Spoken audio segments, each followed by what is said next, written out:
Почитувани медиуми, ова неделно попладне ви посакуваме добар ден од економскиот тим на ВМРО-ДПМН во организација на Центарот за комуникации на партијата. Организираме панел дискусија на тема "Наместо ЕУ влада имаме влада на должничко робство".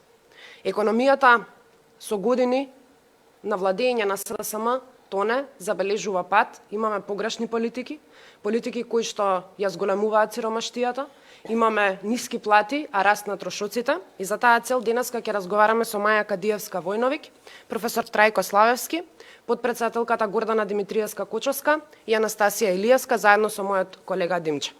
Во интерес на времето, јас веднаш ќе започнам и Маја би сакала да ве прашам како се справи оваа влада со кризите. Можеме ли да дадеме еден генерален осврт на економските политики кои што оваа влада ги превзема изминативе 5 години?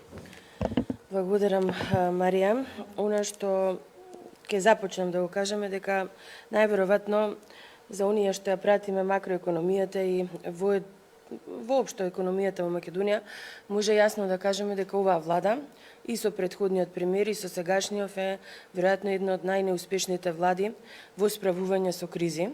Значи Македонија не е сега само во криза, значи да, пандемиската криза го зафати светот и тоа е еден симетричен шок за сите држави, меѓутоа е од најголем обем за светот. Ние ако гледаме историски, значи сме имале многу кризи, пред се, значи голема криза и транзицијата, кога немавме ни воспоставено институции, кога немавме ни девизни резерви, значи кога имавме нестабилност, односно и немавме банкарски сектор, значи сосема еден тежок период, имавме кризи и во 2001, значи сега е Украина војната, меѓутоа ние да се потсетиме дека и на наше тло имавме војна во 2001 година, внатрешниот конфликт, кој што се пренесе со нарушени очекувања на економските субјекти, значи со неизвестно што ќе биде понатаму.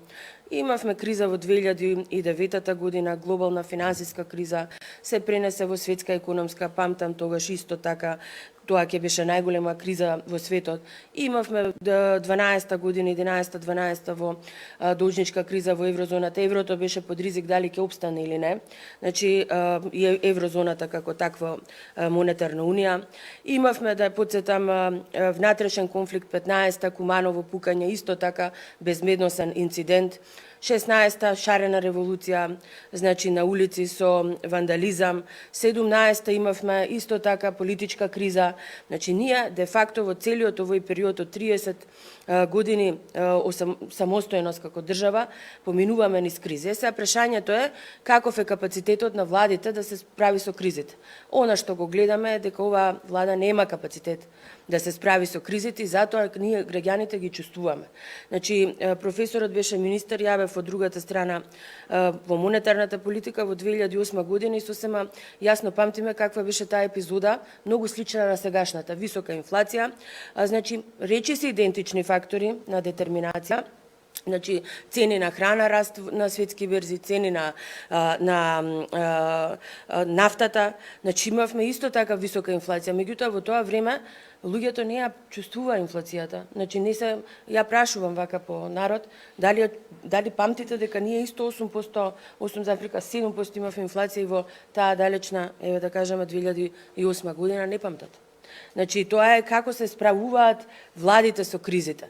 И сега оваа криза според мене не се справи ниту со пандемиската криза и она што би сакала да кажам и до премиерот, ако он не спие и опозицијата не спие, ја уште од 2020 година сум многу загрижена како овој кумулиран долг, значи од само за 2 години 1 милиарда и 600, и оваа година најавен уште 900, значи некој ка 700, некој 900, значи како овој кумулиран долг во време на значи овие две кризи, понатаму веројатно ќе збориме и другите мои колеги за како ги потрошија тие пари, како ќе го враќаме? Значи тоа е клучно прашање.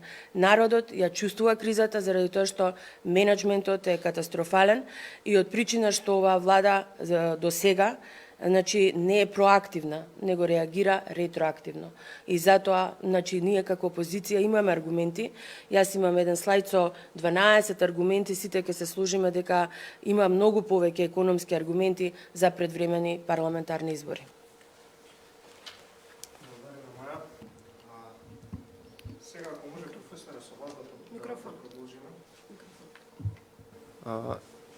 Да, први моев па уред. Се сеќаваме пред околу година и пол, две, исто така правевме панел дискусии, малку сличен состав бевме, вие бевте подпредседателката беше, исто говоревме на тема економија, тоа беше некаде во ковид кризата, каде што исто време посветувавме од нашето делување и на економската криза, не само на здравствената, од едноставна причина, затоа што знаевме што следи целиот овој период, откако ќе заврши таа здравствена криза, и укажувавме дека лошо се водат политиките, дека ќе има долгорочни последици, дека нема да може да се исправи ситуацијата во државата, и меѓу другото главниот проблем она непродуктивно трошење на пари, каде што генерално не се одржува стабилноста на економијата, практично државните пари се трошат залудно и се фрлаат во матно. Споменавме и Господја Маја спомна висока стапка на инфлација изминатиот период. Тоа е резултат на исто така на несоодветните политики кои што ги води владата. Изминатиот период укажувавме дека не треба да се брза со покачување на минимална плата и дека доколку се покачи треба рамномерно да се покачат сите останати плати согласно бодувањата и колективните договори, но и за тоа не бевме послушани. Очигледно се отвори Пандорината кутија, каде што најголема штета имаат граѓаните, а последиците ќе ги сноси државата, која што посекако тоне во долго. Инфлацијата е навистина висока.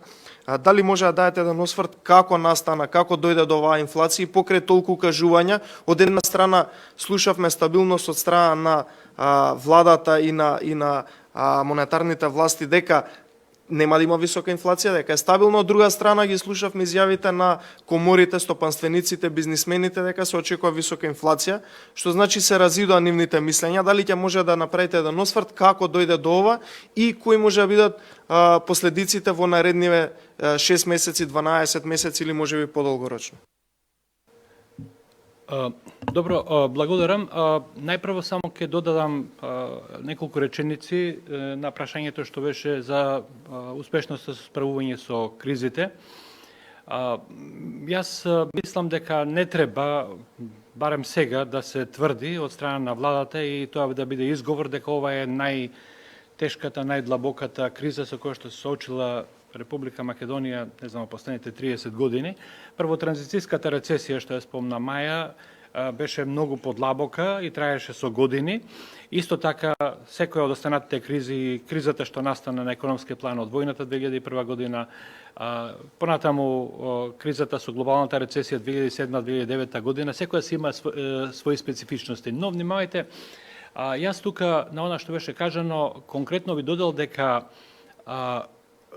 владата на Република Македонија, предводена од ВМРО ДПМН, уште со преземањето на власта 2006 година, почна да прави реформи кои што испадна од денешна временска дистанца, дека беа на некој начин подготовки за соочување со длабоки удари и сериозни удари на економијата. Имено воведувањето на рамниот данок, намалувањето на стапките на данокот, персоналниот данок од доход, данокот од добивка, оставање повеќе средства кај предпријатијата на нивно дискрециско одлучување, понатаму нулта стапка на одначување на реинвестираната добивка од 1 јануари 2009 година, интегрирана наплата на придонесите и намалување на стапките.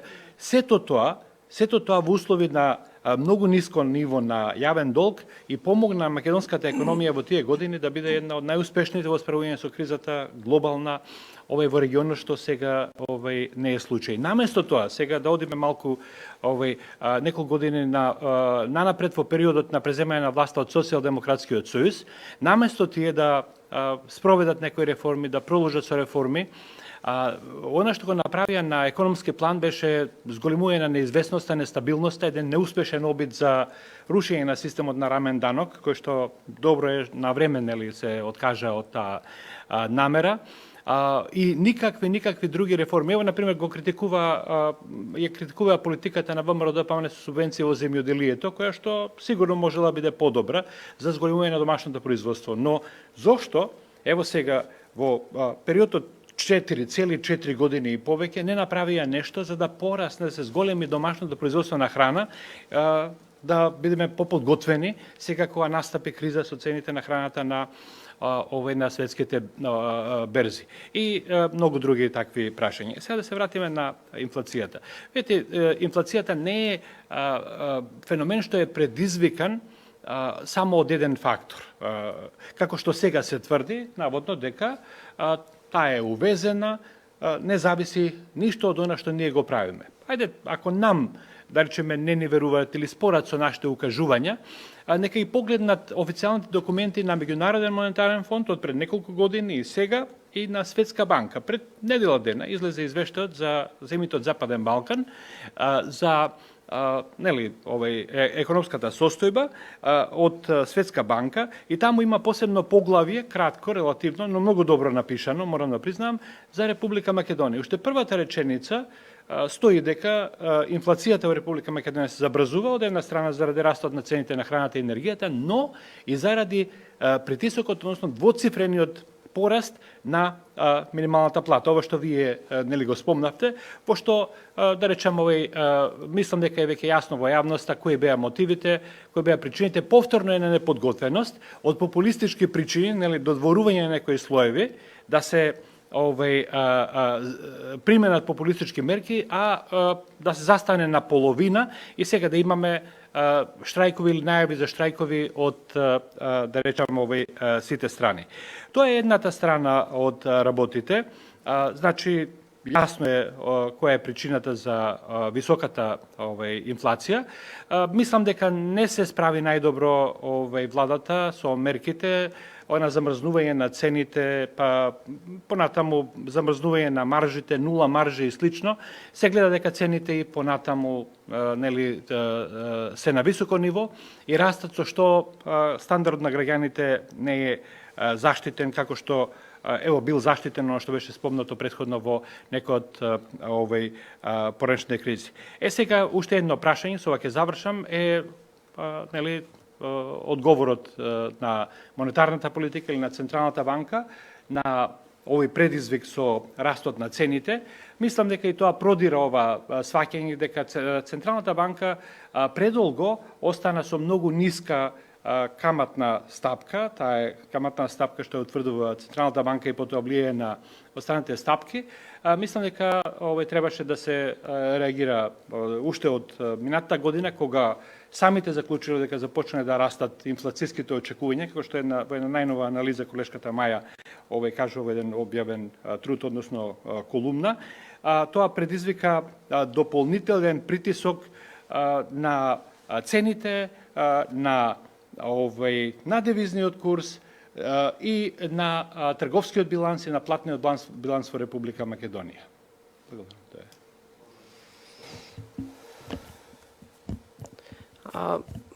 Кога ќе ја изанализираме состојбата преку вашите ставови и она што Маја може да го види од аспект на монетарната политика, јас често имам една теза која што ја користам, а тоа е дека со СДСМ на власт кризите во Македонија брзо доаѓаат, траат многу долго, но бавно се надминуваат.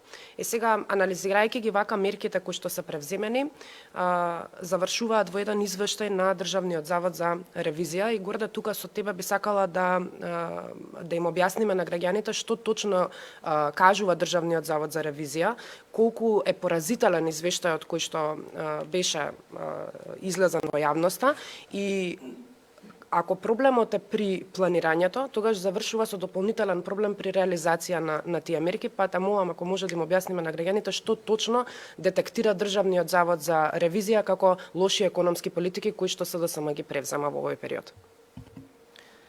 Така е, Марија, значи пред отприлика една недела излезе извештајот на Државниот завод за ревизија, станува збор за извештај кој што ги оценуваше ефикасноста на мерките кои што владата ги даде низ тие 6 пакети.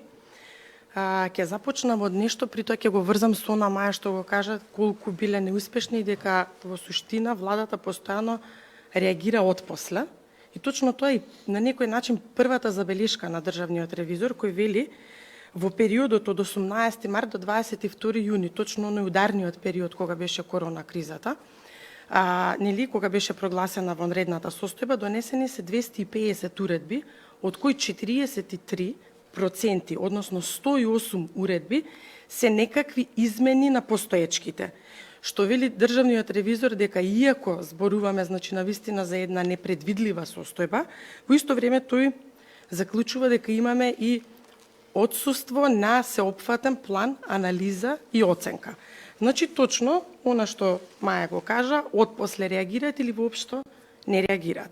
При тоа исто така ревизорот констатира дека немало никакви критериуми, или барем до нив не се доставени критериуми, како владата оценила кои се тие дејности, сектори, кои што биле најпогодени од корона кризата. Значи, ние носевме мерки, 70 мерки во 2020 година, за кои што се потрошија еден куп пари и кои што во суштина се направени без при тоа да има никаква консултација или некаков писмен документ со луѓе кои што и во исто време анализи на институциите. При тоа сето тоа значи е констатирано од страна на Државниот завод за ревизија. Ќе споменам еден друг момент, ако се сеќавате кога го презентираа четвртиот пакет на мерки, лицитираа постојано колку тежат пакетите, првиот, вториот, третиот, четвртиот и стигнаа речиси до 1 милиарда евра, тогашниот премиер Зоран Заев зборуваше 1 милиарда му дадовме на стопанството. Ние вака меѓу нас разговаравме и си викавме ако дали 1 милиарда евра, ние сега Швајцарија ќе бевме, а не да се случува тоа што не се случуваше, за да на крајот државниот ревизор каже дека планирани биле за сите 6 пакети, значи не за 4-те кога зборувавме за 1 милиарда, туку за сите 6, во 2 години 576 милиони евра, од кои реализирани имаме 427 милиони евра. При тоа, во овие 427 милиони евра, морам да напоменам, а и ќе го зборуваме и подетално, значи станува збор за пари кои што се дадени, но бидејќи нема никакви механизми и контроли, Државниот ревизор на различни начини со нивни методологии констатира дека дел од тие средства треба да се вратат во буџетот. Значи, кога ќе се направат сите тие математики, помошта не била ни 427 милиони евра. И сега по однос на тоа, значи, како се правени мерките. Првен ревизорот вели немале никаков план. Значи, буквално оделе секој ден или кои ќе слушнат ајде некој повеќе врева дека сака нешто, добро ќе го направиме тоа. Мене повеќе до душа и ми личи не дека кој кревал врева, туку кога го читате извештајот, повеќе личи на тоа дека се правени мерки за да се задоволат одредени групи. Сега тоа треба некоја сериозна институција, односно, јас би рекла во ситуација во обвинителството, да истражи какви мерки се направени и кој ги користел тие мерки. Зошто го зборам тоа? Затоа што исто така ревизорот вели, нема интегриран систем кој што ќе ни покаже за секоја една мерка колку средства биле планирани, колку биле искористени. Исто така по компанија, колку секоја компанија искористила средства по секоја од мерките. Значи, такво нешто не постои. Врз основа на тоа, вие сега во овој момент не можете да знаете кој колку пари користел со мерките. Од аспект на контролните механизми, исто така, никој не контролирал и не следел што се случува понатаму. Морам да напоменам дека во четвртиот пакет на мерки зборуваа за некои 100 милиони евра кои што ќе ги дадат преку Развојната банка, а ревизорот вели, и тоа беше само во четвртиот, а претходно и третиот и вториот има наменети средства за Развојната банка, но ревизорот вели дека планирани средства преку Развојната банка биле 56,5 милиони евра и реализирани се 44,4 милиони евра. Значи, каде се тие 100 милиони, а да не зборуваме и плюс од претходните COVID-1 и COVID-2 кредитни линии. Ревизорот исто преку овие COVID мерки вели, очигледно е дека критериумите се толку погрешно поставени, зошто, иако се реализирани 79% од планираните средства, сепак многу е мал интересот на компании кои што аплицирале за овие кредитни линии. Значи, мерките биле толку погрешно, односно критериумите толку погрешно проставени, што интересот за нив бил многу мал. Да не зборуваме, значи имаме реализација на COVID-4 од 1,2%. Тоа е катастрофална мала реализација. Во исто време интересот некаде 6%, да кажеме, кај COVID-1, каде што точно беа таргетирани кои компании имаат право да аплицираат за таа кредитна линија, ние имаме реализации, односно апликации на некаде околу 6,7% од вкупниот број на компании кои што биле таргетирани, што повторно кажува дека нешто погрешно се случувало. Сега, она што беше, да кажеме, по-значајно и кое што повторно велам дека обвинителството треба да го истражува, тоа е едно дополнување кое што е направено во месеците ноември и декември за четвртиот пакет на мерки, каде што се дадени дополнителни 17 милиони евра, од кои 17 милиони евра, некаде околу 15 милиони евра се дадени помош на државни институции. Прво, ревизорот вели дека тие одлуки никаде не се објавени во службен весник, иако била законска обврската да бидат објавени. Понатаму вели дека немало никаков критериум врз основа на кој што парите се распределувале и колку се распределени, на која јавно предпријатие, на која институција, општина и така натаму. При тоа констатира дека голем дел од средствата од таа П1 програма се искористени за плати, иако П1 програмата не поддржува исплата на плати, значи направено е прекршување на законот. Исто така, дадени се пари за универзална сала. И сега се постава прашањето, зошто се давале пари за универзална сала во период кога имаме корона криза? Исто така, дадени се и пари за нова механизација, за плаќање и сервисирање на обврски кои што се направени пред периодот на корона кризата. Значи, станува збор за многу сериозни работи кои што навистина некој треба да ги испита. Во буџетот за 2022 година Министерството за финансии се повикува на планот за забрзан раст за 2022-2026, односно тој е па на некој начин продолжение на стратегијата за економско заздравување и забрзан раст, со кој што тие велат ќе се обезбеди макроекономска стабилност, забрзан раст и така натаму, меѓутоа таа стратегија и тој план не е даден на увид на државниот ревизор. И сега логично е прашањето, имаме ли ние стратегија за забрзан раст, која што министерот за финансија, но Смартер Гроут, постојано го повторува. Ако ги слушнав внимателно, има и професорот што зборува, точно ќе заклучиме дека ова што го констатирал ревизорот, односно дека не добил таков податок, во суштина значи дека не постои такво нешто и заради тоа ние имаме такви погубни економски политики. Има и уште еден куп други, значи, забелешки кои што ги дава ревизорот, меѓутоа што е повторно ќе кажам клучно. Ревизорот вели не се транспарентни, затоа што недостасуваат еден куп извештаи кои што со закон требале да ги објавуваат. И при тоа се расправаат во преписките и дописките меѓу себе, дали обврска на Министерство за економија, на влада, на Министерство за финансии и така натаму, но ревизорот вели дека тие извештаи ги нема. По закон требале да ги објавуваат во кој што ќе требало точно да се наведе за секоја мерка, колку пари биле планирани, колку биле искористени, колку биле неискористени.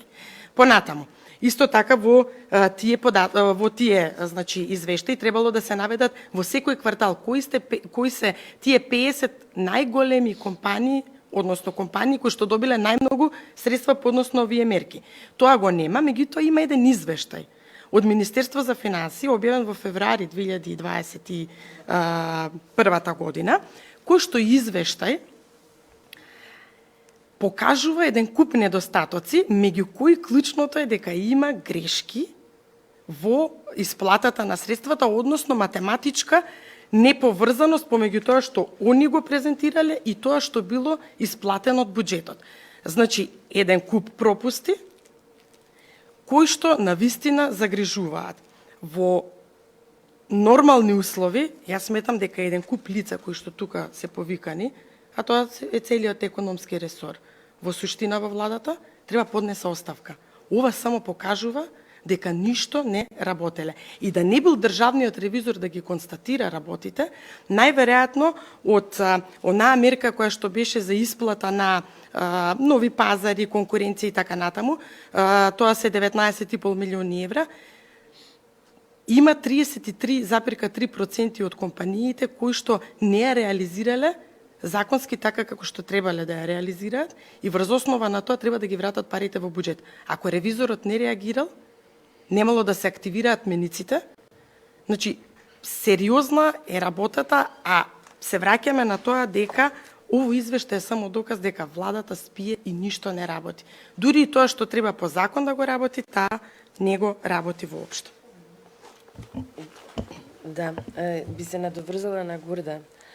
Да бевме нормална, функционална демократија, земја со институции, секоја влада ќе паднеше на овој извештај. Значи, овој извештај, Гурда што го цитира и го знае у детали, а го прочитав и ја, значи, содржи елементи кои што кажуваат дека таа славна милиарда не била целно потрошена. И значи Горде убаво се искажа. Значи ова да имаме ние и критична јавност кој што имавме пред неколку години кога требаше владата на ВМРО ДПМНЕ да падна. Значи критична јавност од експерти, од професори, од па и новинари. Значи ова до сега ќе беше во јавност и секој ден ќе се, меѓутоа ние потрошивме, само да сумирам од Горде што кажа. Значи, државна институција задолжена за надзор на финансиското работење на јавните институции, Државен завод за ревизија, констатира многу неправилности и констатира јасно и гласно она што опозицијата многу пати Горда во јавност го кажуваше, дека само околу 400 милиони евра се фискалните импликации од мерките, дека не се милиарда. Сега, долгот, за овие 2 години се зголеми за 1,6 милиарда. Значи, оваа влада за 2 години го зголемила долгот за 1,6 милиарда, дала помош, која што видовме како е насочена и не насочена, и ку знае каде е насочена.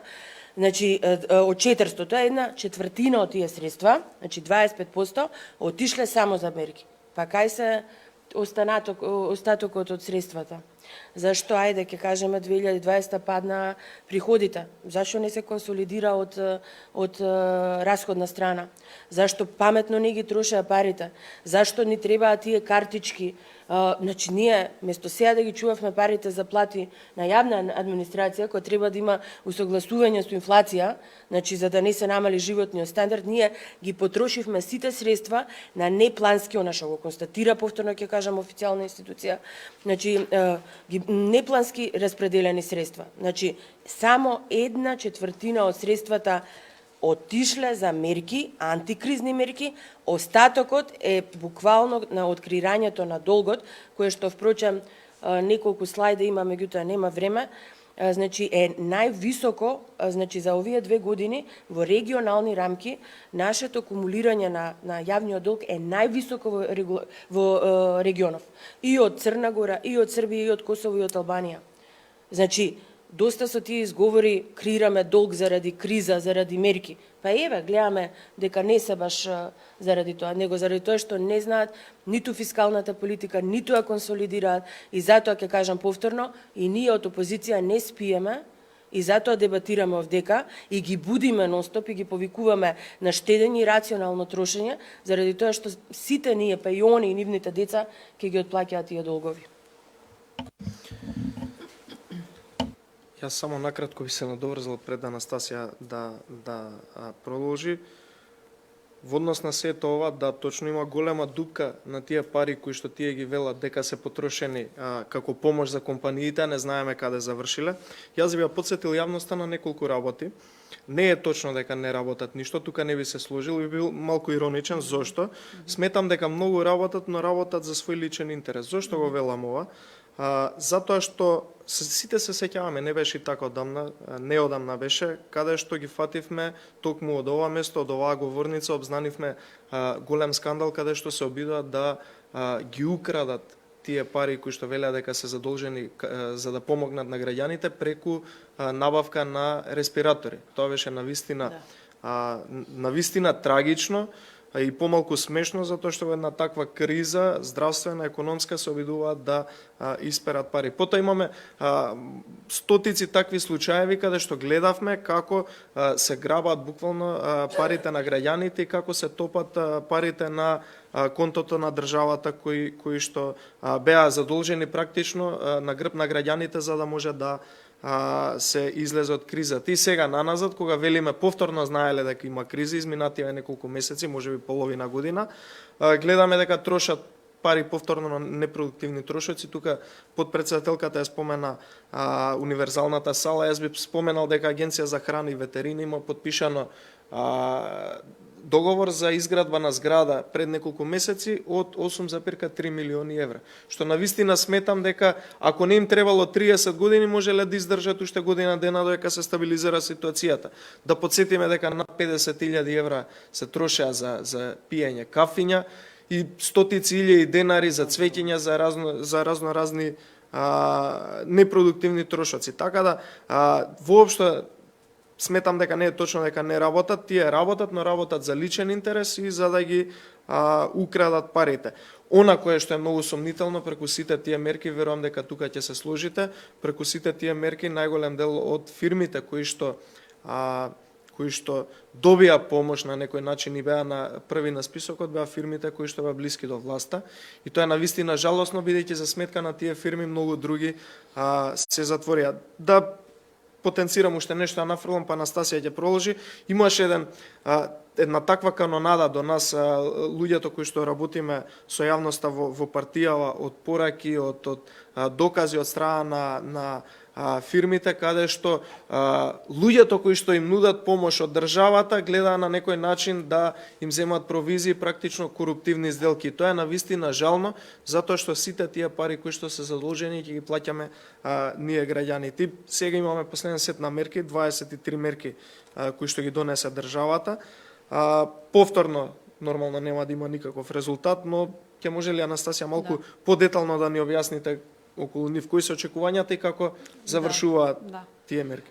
Пред да се фокусирам на новите сет мерки 23 кои што беа пред неколку месеци, сакам да се надоврзам на дискусијата на претходните тројца говорници, посебно на ревизорскиот извештај, она што ревизорот го има. Државен завод за ревизија констатирано во извештајот, го има потенцирано и Меѓународниот монетарен фонд во извештајот дека Државен завод за ревизија постојано констатира во своите извештаи одредени неправилности, аномалии во работењето на владата и на државните институции. Конкретно може да спомнеме во оваа конотација дека за ковид мерките забелешката е дека договорите за поврзани со набавките не се направени транспарентно, се направени во 4 очи и се направени по многу повисоки цени отколку пазарните. Но да се вратам назад на она што конкретно се случува со стопанствениците и поточно со даночните обврзници, кога станува збор за овие сет мерки. Она што Горде го кажа дека имаме селективност при добивање на одредена помош, кога станува збор за носење и делење на парични средства, дека не секој бил добро поддржан од страна на владата за време на ковид пандемијата, покажуваат ситуациите кои што секојдневно ги среќаваме на терен, а тоа е дека обичните компании кои што буквално беа најпогодени, обични сакам да кажам малите компании, средни и мали, кои што беа најпогодени од пандемијата, тие грантовите, не грантовите, туку поддршката која што ја добија од страна на владата, за која што аплицирале, не беше дефинирана и јасно искажана на почетокот кога се доделуваше. Условите кои што беа кажани како треба и кој треба да ги враќа тие средства, беа на 31.12.2021. Веќе кога ги има неколку месеци искористено и кога беше последен ден истите да се спремат со документација за да можат максимално да ги искористат, а не да ги враќаат. Овие месеци од 2022 имаме една ситуација кога се носат одредени услови кои што на почетокот не биле искажани при доделувањето, при аплицирањето, за да знаат компаниите и стопанствениците дали да аплицираат и дали им одговараат условите. Се задоцнето, се нетранспарентно, условите дополнително се кажуваат така што Сите тие фирми, посебно малите и средните, кои што представуваат повеќе од 80% на компании во државава, се засегнати во оној момент кога истите тие средства ќе треба да ги вратат. На она што треба да се потенцира и секако сериозно да се разговара е она што професорот Трајко Славевски го спомна и се согласувам дека ние во некои добри услови, во добри времиња треба да се спремаме за криза, затоа што ви гледаме дека влегуваме од криза во криза и јас не верувам дека повеќе ќе ни следат добри времиња како што беа годините наназад, за да може да се припремаме. Во периодот на владење на СДСМ и ДУИ, ние првите години знаеме дека се занимаваат тие само со едно прашање, како да немаше Министерство за финансии, како да немаше други министерства за секој секторски да си делува и секторски да си ги решава прашањата. Она кое што е донесено сега како сет мерки 23 за надминување на кризата во која што се соочуваат стопанствениците и компаниите. Гледаме дека сите очекуваат во криза дека сега и веднаш ќе се делува. Од овие 23 мерки, ние може да забележиме само 3-4 мерки кои што се однесуваат на делување сега и веднаш, на поддршка на граѓаните, а една од нив беше на пензионерите 1000 денари, на лицата кои што користат социјална помош да му се даваат 1000 денари и тоа 3 месеци. Тие веќе ја добиваат втората поддршка, а поддршката ќе трае уште 1 месец. Сите тие сет мерки кои што се конкретни и директни и сега се одма веднаш, се само за 6 месеци. Не се ниту една до крајот на годинава, а таму најголемиот број на мерки се на среднорочен и на долгорочен план. Една од мерките е да се подобри регулативата, да се забрза регулативата за искористување на фотоволтаици, на електрична енергија од природни извори на енергија. Она кое што сакаме да го потенцираме и предходните говорници, во време на криза ни требаат конкретни и јасни стратегии кои што реално ќе му помогнат на стопанството. И реално ќе бидат во онолкав изност колку што се кажува, а не онолку колку што тие сами меѓу себе можеле да си распределат. Дел од овие 23 мерки се и препораки. Една е препораки граѓаните да ја користат електричната енергија разумно, домаќински и така натака, што е далеко од нешто кое што е конкретно ќе му помогне на стопанството. Се извинувам, да. И вкупната сума е 400 милиарди. Пак, 400 се извинувам, милиони. Да. Според мене, ако се 150 милиони во пакетот, пошто ги знам на памет мерките, еве ќе видиме со ребалансот блиско е.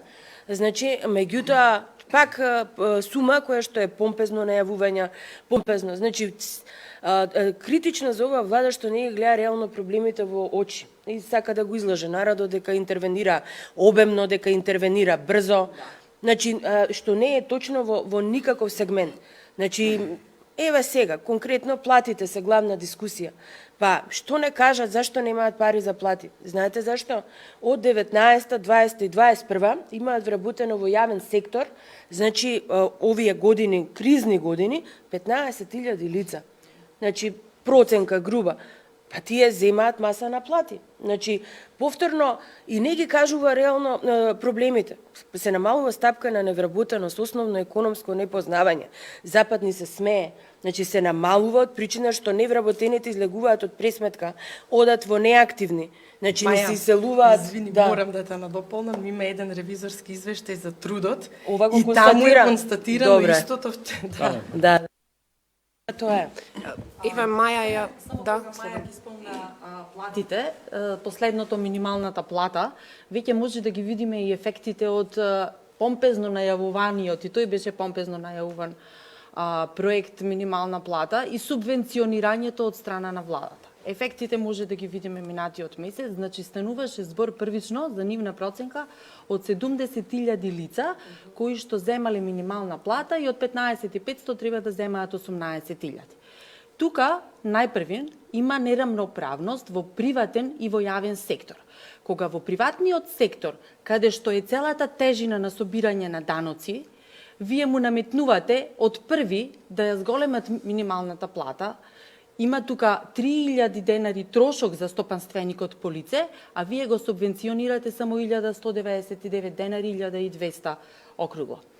А од 70.000 лица ги издвојуваме оние кои што се вработени во јавен сектор, заради тоа што ниту едно лице во јавен сектор до сега нема земено зголемена минимална плата од 18.000 денари, значи тежината е во приватниот сектор. И уште една работа. Тие 70.000 лица, не се 70.000, нивните очекувања се скоро 10%. Значи, кој е зголемување на минимална плата? Ако 70.000 лица планирале, реализацијата е 10% на субвенционирање на овие лица, заради тоа што и таму имаше такви услови кои што имаше ограничување.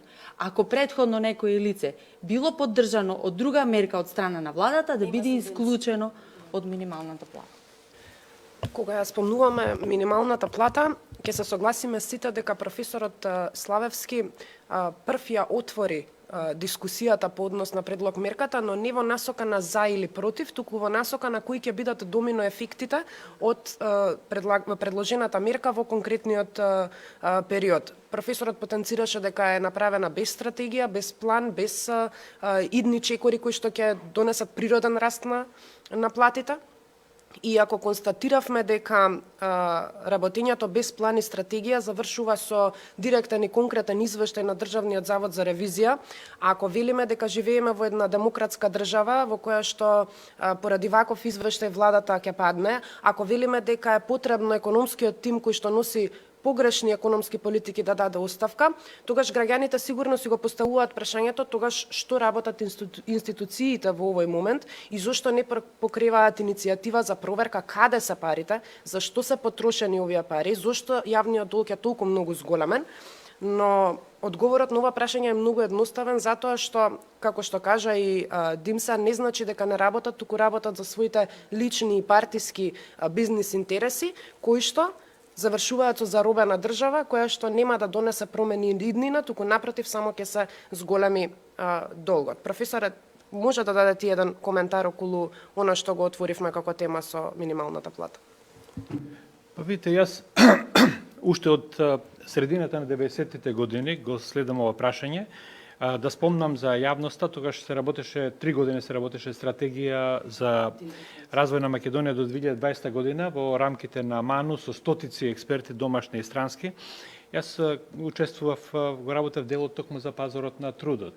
И тогаш имаше барања, притисоци од синдикатите, но се донесе разумно решение дека во тоа време, се додека не заврши приватизацијата, преструктурирање на предпријатијата и така натаму, би било контрапродуктивно самото уведување на минимална плата да се почека на владата на ВМРО ДПМН во 2012 година да воведе овој таков инструмент.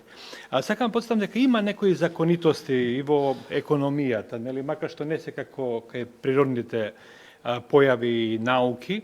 Ево, ние дојдовме со таквото агресивно популистичко притискање за зголемување на само минималната плата, дојдовме до една неодржлива по мене состојба во светски рамки Република Македонија да биде рекордер во односот помеѓу минимална плата и просечна плата или медијална плата и така натаму. И сето тоа дури е зацементирано со закон. Доправа ќе ги имаме нели проблемите. Сега по-транспарентно е она што владата, односно државата не си ги извршува врските за усогласување, односно пораст на минималната плата кај своји вработени, но делот од она што беше објавено дека колку беа 13.000 вработени во изминатиот месец не примиле дури ниту минимална плата, дел има во приватниот сектор. Тоа значи дека и приватни предпријатија се доведени до работ на својот обстанок и сега е прашање дали да ги отпуштат тие вработени, на што мислам е вака видено и во теоријата и во практиката, или пак да го кршат законот затоа што со закон е ова утврдено. Сепак, нели, нашиот став е кога веќе со закон е да речем зголемена минималната плата на овој износ кој што е и покрај сите проблеми, неминовно затоа што законите треба да се почитуваат, некој требало да мисли однапред за последиците, се усогласат според колективните договори и останатите плати онакако што бараат вработените во образованието, вработените во јавната администрација, ево штрајкот е во тек на управата за водење на матични книги и евиденција, Конфедерацијата на независни синдикати и останатите, нели одговорна влада би требало да мисли за тие прашања. Благодарам. Благодарам, професоре. Сето она кое што го говориме, цела панел дискусија беше што направиле до сега. Како се справиле, односно како не се справиле со кризата, како повеќе не втурнале во криза. Практично, да не се лажеме, сепак кризата е наметната од оваа неспособност на владата. Доколку работеле онака како што требаат, немало да имале криза. Опозицијата ВМРО ДПМН и сите опозициони партии во собранието бараат предвремени избори и ќе се остварат тие предвремени избори кога и да е, за да се смени, бидејќи тоа е излезот од оваа ситуација, нема поинаку, бидејќи оваа влада покажа што знае изминатија неколку години.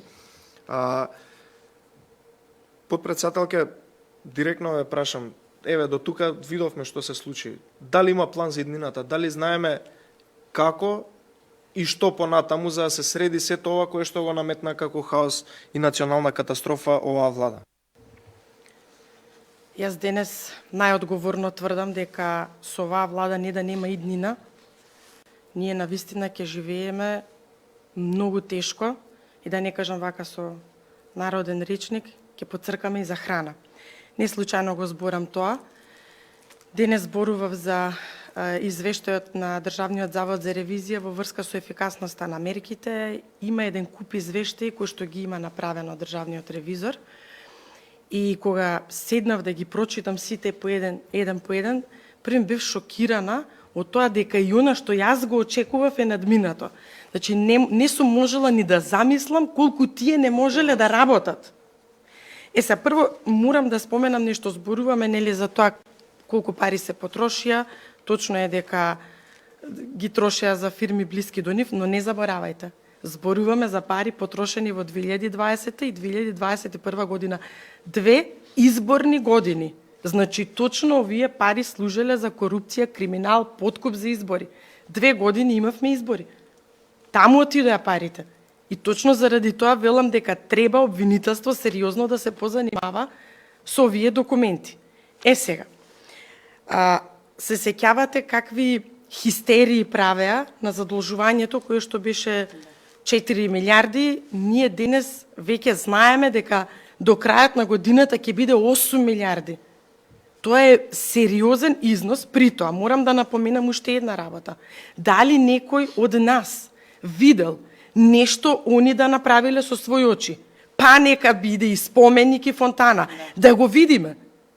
Ние ни тоа не сме го виделе, ама потрошивме, значи повеќе од 2,5 милиарди, сега со новиве пари, ние за 5 години ќе потрошиме околу 3,3 милиарди, односно нов долг создаваме од 3,3 милиарди, а за 10 години ВМРО има 2,9 милиарди создадено долг. И пак нешто се гледа. Тоа што го критикуваат Скопје 2014, може до сабајле да дискутираме добро и недобро, но се гледа. Што се гледа во нивно време? Па патон, кој што го прават од Кичево до Охрид, уште не е завршен. Ревизорот истото го констатира во извештајот за јавниот долг кога го ревидира. И го коментира тоа дека постојано, значи, не планираме како што треба. И сега ние со оваа влада што да гледаме? Освен корупција и криминал, ништо друго. И морам да го споменам и ова. Значи, излегоја со антикризни мерки, пазете сега. После 2 години, они излегуваат со антикризни мерки. Јас бе во Министерство за финансии, уште во месец март, кога со официјален допис пуштив до министерката, дека подитно треба да се спроведат антикризни мерки. Тие ги зборуваат денес. И ако денес Премиерот вика дека секое министерство треба да скрати од трошоци за патувања, репрезентација и така натаму. Знаете што значи тоа? Дека простор имало и во претходните години, не крателе ништо. Тие ако крателе, како што зборуваат денес, кога ќе речеше премиеров, сега кратете, ќе му кажа, ама нема веќе што да кратиме. Значи, они имаат простор да кратат. Ето, а јасно покажува дека воопшто не име грижа за ништо друго. Маја спомна за вработувањата. Јас ќе кажам, она ги кажа како бројка. 2020-2021 година и планот за 2022 покажува дека 80 милиони евра ќе потрошиле и ќе потрошат вклучително за 2022 повеќе заплати во однос на 19 година. И сега, пазете, и 19 е нивна година. Што вработуваа во 2020-2021? Што ќе вработуваат во 2022? Истите овие кои што зборуваат дека администрацијата ни е превработена. Значи, кај да погледнете, состојбата е страшна. Ревизорот вели во 2021 година дека се потрошени 120, односно реализирани или сплатени 127 милиони евра за мерки.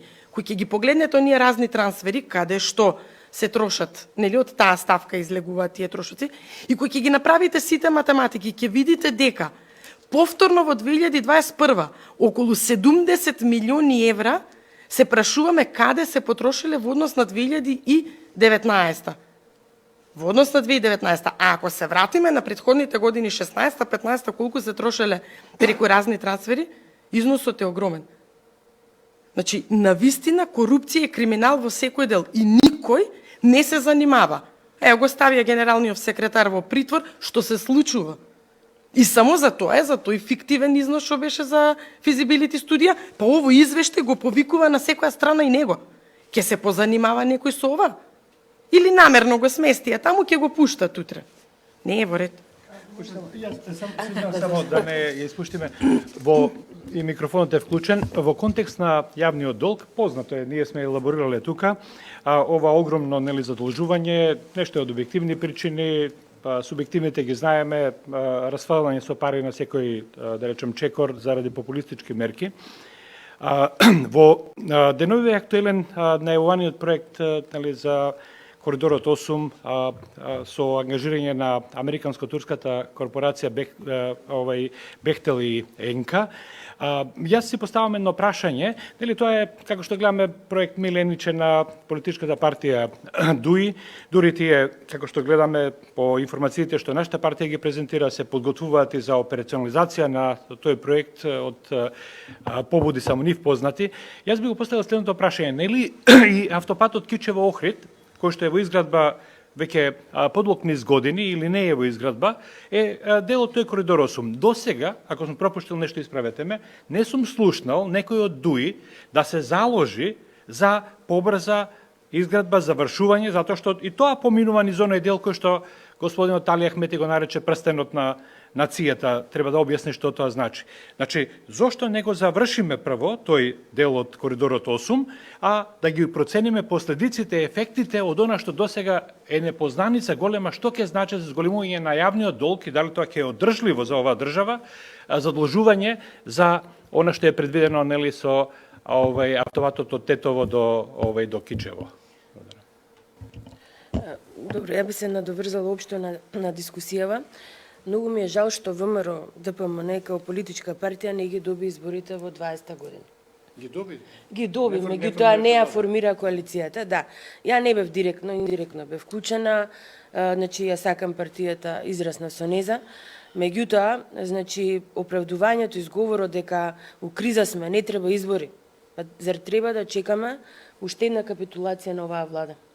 Значи, овие 2 години да добиеше ВМРО, подомаќински ќе се однесуваше, она све што сите мои колеги сега тука што сте седнати за тие 2 години го кажувавте, испадна дека е вистина.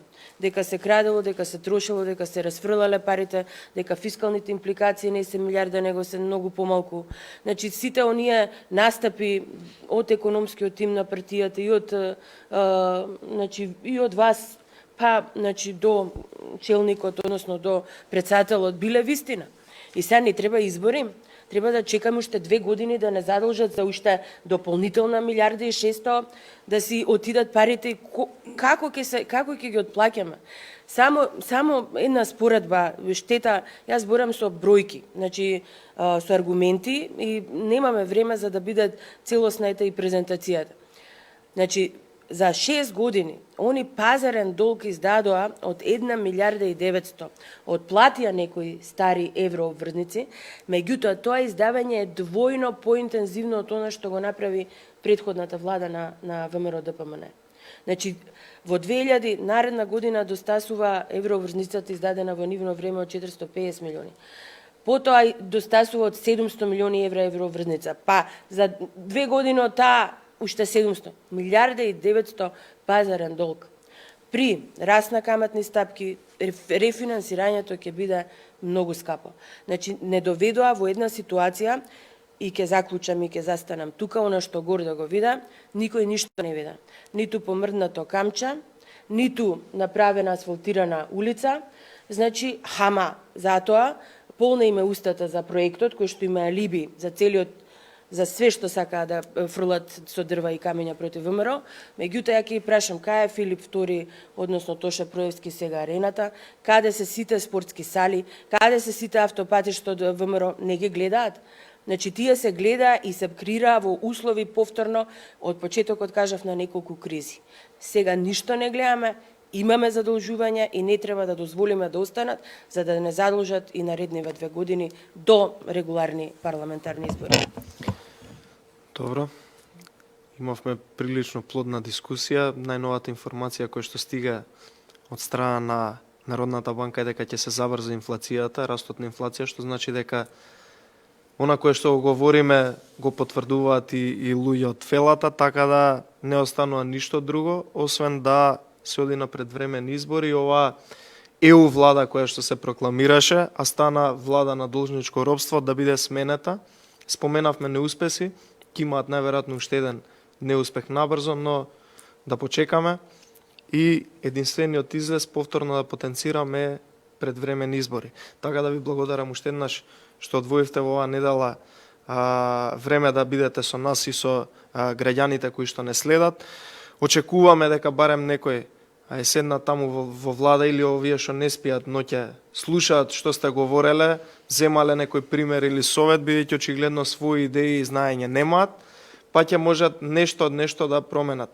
На крајот само да потенцирам дека беше предложен и од страна на претседателот Мицкоски тим на луѓе, економисти, каде што требаше да бидат и директно вклучени во исправувањето на овој хаос кој што го креираше владата, но очигледно засрамени од тоа што немаат доволно знаење самата влада, дрско уште првиот ден одбија, што уште еднаш покажа дека воопшто не им е важно за граѓаните да придонесат, туку единствено им е важно да украдат, еве да бидам дрзок, од парите на граѓаните. Благодарам уште еднаш, се гледаме во наредна прилика.